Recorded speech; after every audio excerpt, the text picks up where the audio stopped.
Your peep game, man. A lot of y'all running around here talking this album of the year talk. And that's your prerogative. You can think whatever it is you want to think. But you gotta make sure that you have empirical evidence and not just your feelings. I'm talking about the Missionary album for the iconic Dr. Dre and Snoop Dogg, certified legends, first ballot Hall of Famers, whichever other attributes or accomplishments or titles you can possibly give someone, they deserve it. But as far as this album goes, I'm not gonna let y'all act the fool with this one, man. First off, for all the naysayers stating that, yo, y'all stuck in 1994 or 2001, you wanted another Chronic or another Doggy Style. No, that wasn't the case, because I'm an open-minded individual. As someone who happens to be a huge Nas fan, I don't want another Illmatic. I want to hear my artists or my favorite artists progress, continue to do their thing. But with this album, can we really say that it's that great? Or does it just feel like you guys wanted it to be great and you spoke about it so much and now you have to stand by your words? What do I mean? Hip-hop fans are transitioning to what sports enthusiasts transitioned to maybe 10 to 15 years ago. Individuals who don't watch the game. They just look at the newspaper or ESPN.com in the morning, peep the stats, and start running their mouths and talking, but don't even have empirical evidence to back up their claims. 30 points don't truly tell the story of a game. Did he have 3 turnovers in the last 10 seconds? Did he miss 6 crucial free throws? Perhaps blown defensive assignments time and time again? That's what hip hop is turning into. And when it comes to albums like this, we have people who get the release dates, right?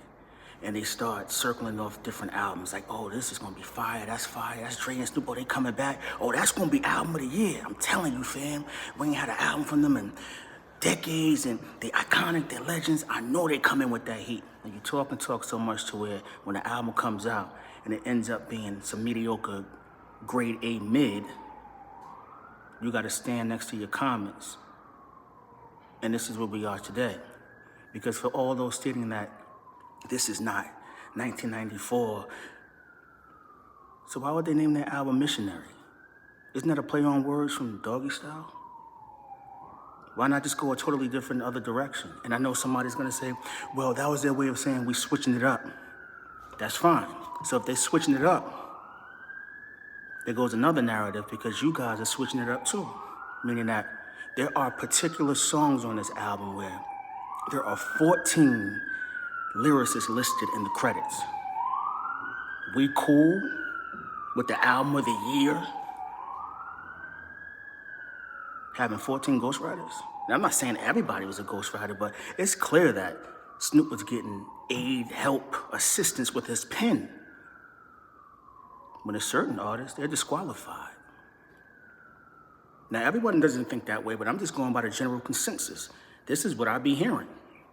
So Snoop can have all these, I don't know, individuals who come in and help him out with ideas and throw lines here and there, and that can be album of the year, but nobody else can do that.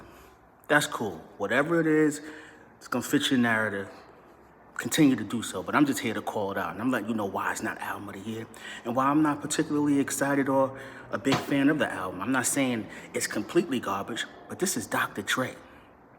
And when I speak of Dre, the first thing that comes to mind is the ability to hear. Just certain things, the nuances, mixing, levels, outboard gear, in the box, mixing. This album, even sequencing. Let's speak about the sequencing. Shangri-La was track number 2, right? And I think number 3 was like Out the Box, Out the Blue.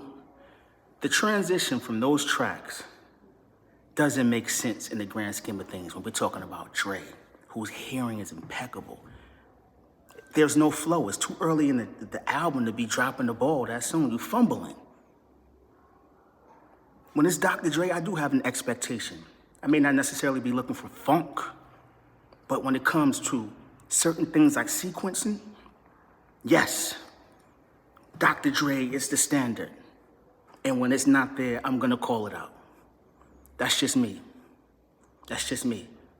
And just listening to this album, like,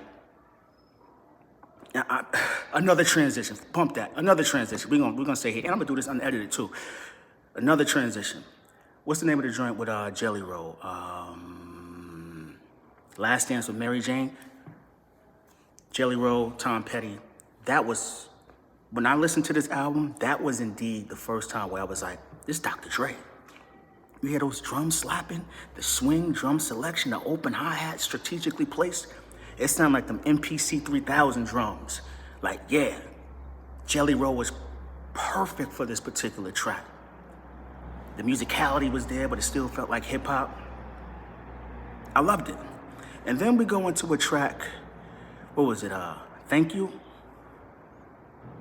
That transition wasn't great either. I don't like the sequencing. That's not Dr. Dre. That's not the stellar sequencing. It's a different level. He is the standard, so we have to hold him to that standard. Not because he's an icon. Oh, we're just lucky they making music. And when people out here supporting and spending bread, nah, I don't like that term anymore. And I used to be one who spoke that we're lucky that they're just making music. No, they're making music because they want to. Because if it was like that, they just wouldn't do it. How long has Dre sat on Detox and a bunch of different albums? And I just feel as though if I don't call this type of stuff out, people are going to adopt and keep this tradition going, even if Nas and Primo drop and it's not that great. They're gonna say it's great just because it's Nas and Primo. Don't work like that. Now, my opinion isn't the end-all be-all. That is not what I'm stating. What I'm stating is that a lot of you get so caught up in your feelings, you get caught up in the moment, and you calling something the album of the year. It dropped in December, and it wasn't even out for 48 hours. In what world? That ain't reality. It don't work like that. I'm sorry. Throughout the whole album, outside of people saying Snoop got ghostwriters and things like that, it sounds like he's channeling many different people. What's the track? Another Part of Me. He sounds like he's channeling Wiz Khalifa. That ain't Snoop. I'm sorry, that's just my opinion. And I love Sting, one of the greatest artists ever. Songwriter, was able to excel in a group and solo-wise. Just a Hall of Famer all the way around. Think of it this way. Dr. Dre had all the appliances, state-of-the-art, to cook up. But then when you taste the meal, it's undercooked. Overproduced, but undercooked. Meaning, you got Sting. Why are you overproducing Sting's vocals? You got a flange on there, and it sounds like auto-correction. That's Sting. We don't want to hear that on Sting's voice. Sting got one of the most unique, incredible, gritty, one of a kind tones. And this is what y'all get from Sting. You got the Jelly Roll joint, right? But Sting? Come on, fam. Come on, you got all the resources, the appliances, state of the art. You can make a phone call and make stuff happen.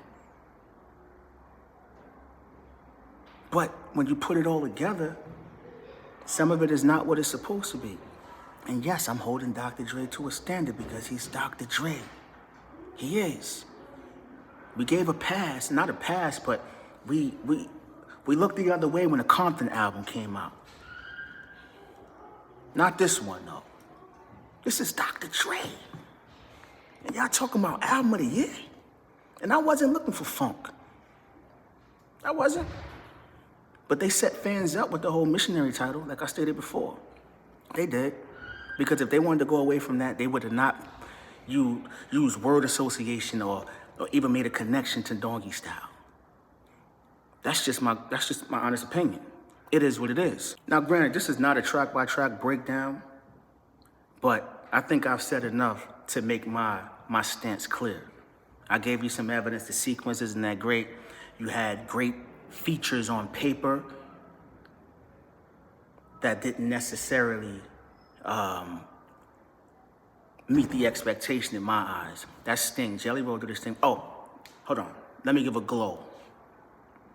BJ, the Chicago Kid, and Method Man, salute. Dre, you get credit for that for sure. You're the producer.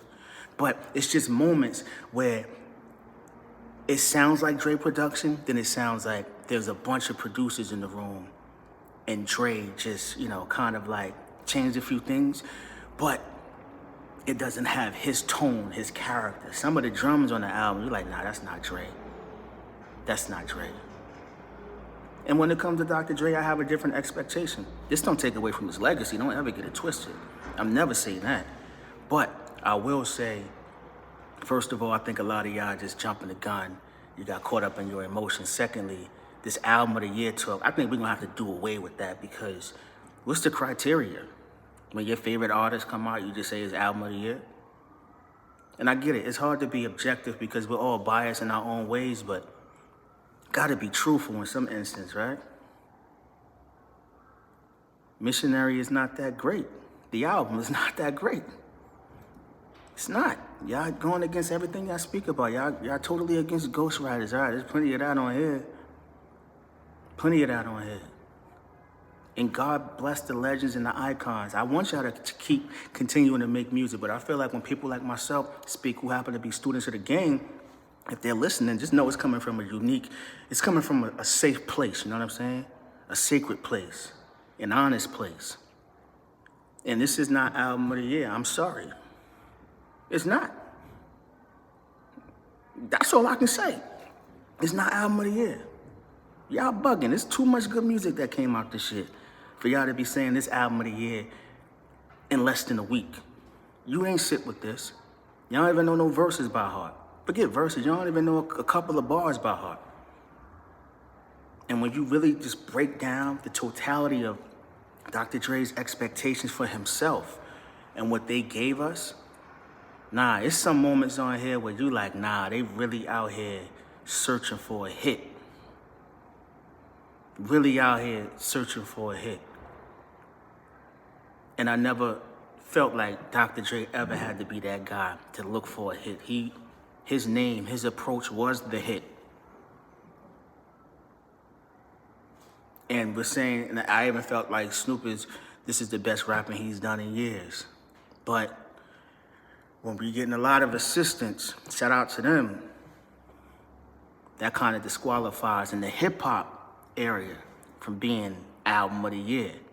People collaborate all the time, but nah, we ain't about to accept that. But it is what it is. Just know it's all love. It's your man Eeze at TheEezeExperience. Happy holidays to you and yours. Stay safe, stay blessed. Prosperity for everyone. Good health, good energy. Stay motivated, stay educated, and smile. Hey, yo, Eeze.